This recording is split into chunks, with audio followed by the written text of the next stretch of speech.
estos empresarios que han comenzado una nueva actividad no se les reconoce.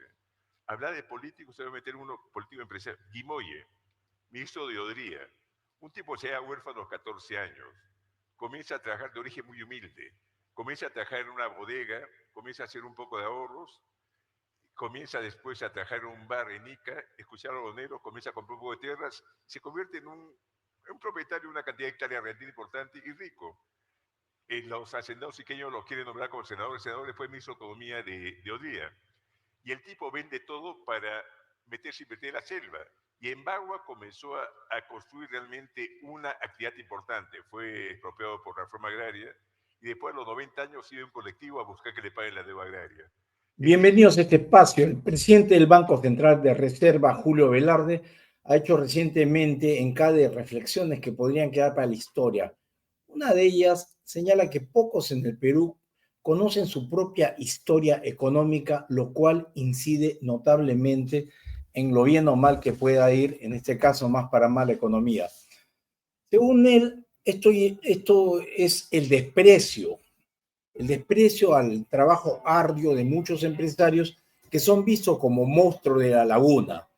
Es cierto, algunos pueden ser indiferentes o tener actitudes muy soberbias o uno sentirlo así, pero eso no es lo importante. Lo preocupante es que esta percepción negativa permite que se destaque a los realmente corruptos, caso el Obrainsa, que sobornó al expresidente Vizcarra, o a todos los implicados con Odebrecht, que nos tienen al presidente o expresidente Toledo en prisión para toda la vida, y seguramente Ollanta Humala, cuya vida es un infierno.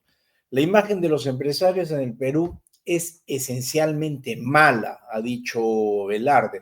Es la percepción, no dice que sean malos.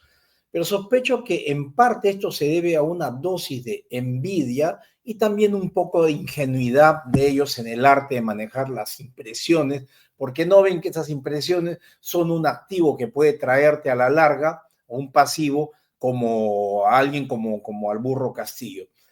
Entender a estos empresarios no es nada fácil. Muchos creen, por ejemplo, que tienen la obligación de contratarnos o de pagarnos mejor.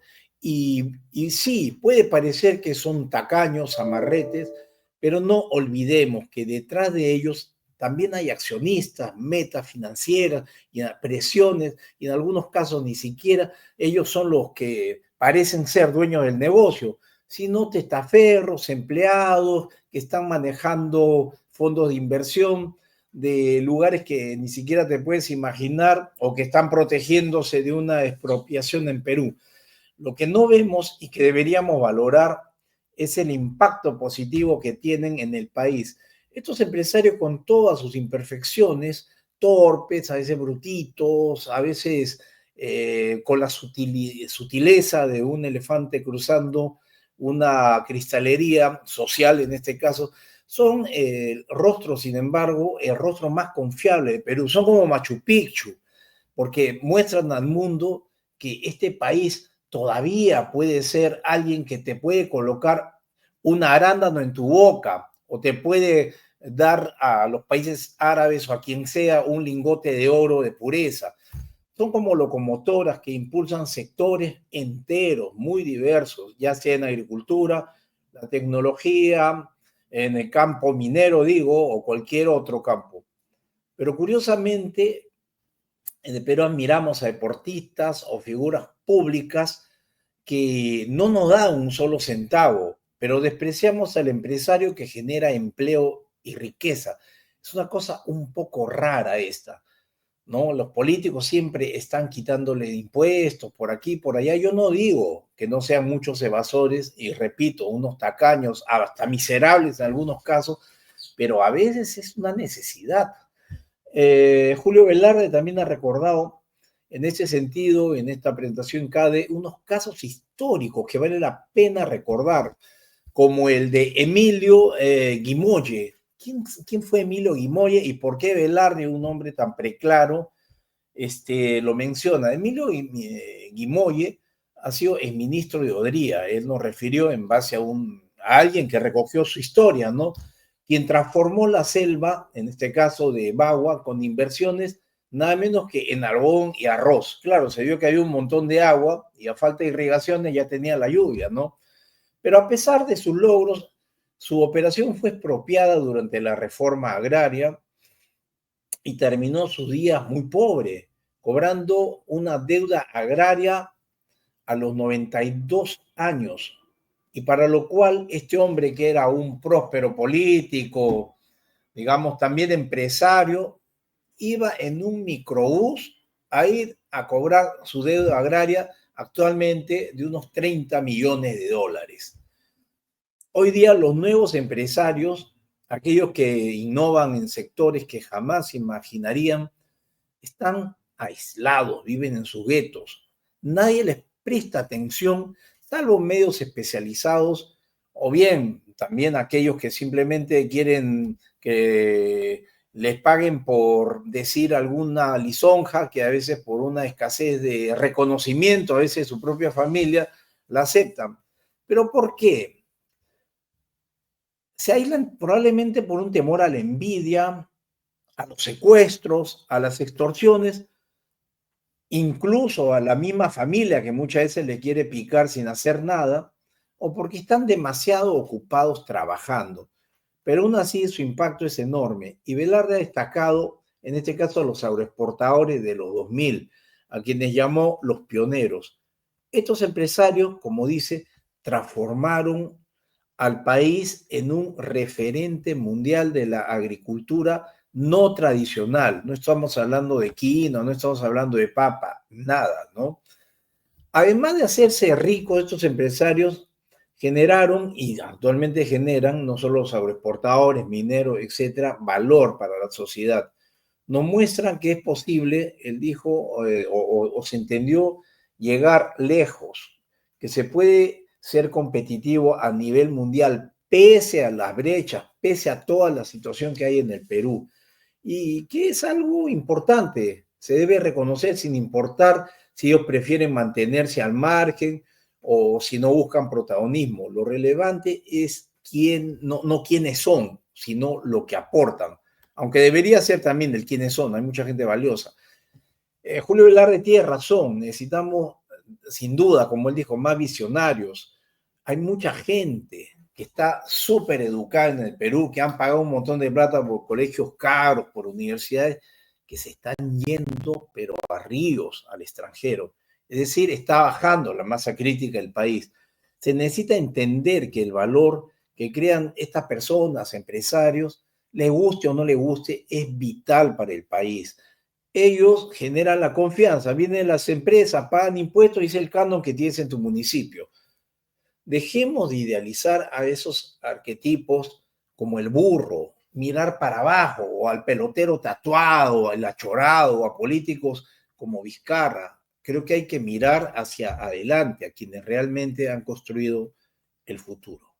Crucial para corregir ese desequilibrio. Este énfasis escaso en lo que las empresas pueden hacer por el bien de todos corresponde a esa mirada hostil contra la empresa y los empresarios que usted constata en el Perú. Sí, yo creo que no se reconoce los que han hecho el Perú a lo largo de 200 años. Ni clase política, somos un país sin historia. Realmente, un muchacho norteamericano francés sabe qué ha pasado en los últimos 200 años. Acá no tiene ni una idea, ¿no? Alima de todos los presidentes corruptos, se hicieron una cosa. Y tanto en política hemos tenido algunos buenos presidentes, y creo que la mayor parte de presidentes ha sido relativamente honesto. Lo menciono en una charla hace poco, Felipe Ortiz Ceballos. Pues el libro de Quirós, que influenció mucho, es básicamente una crónica de denuncia de corrupción.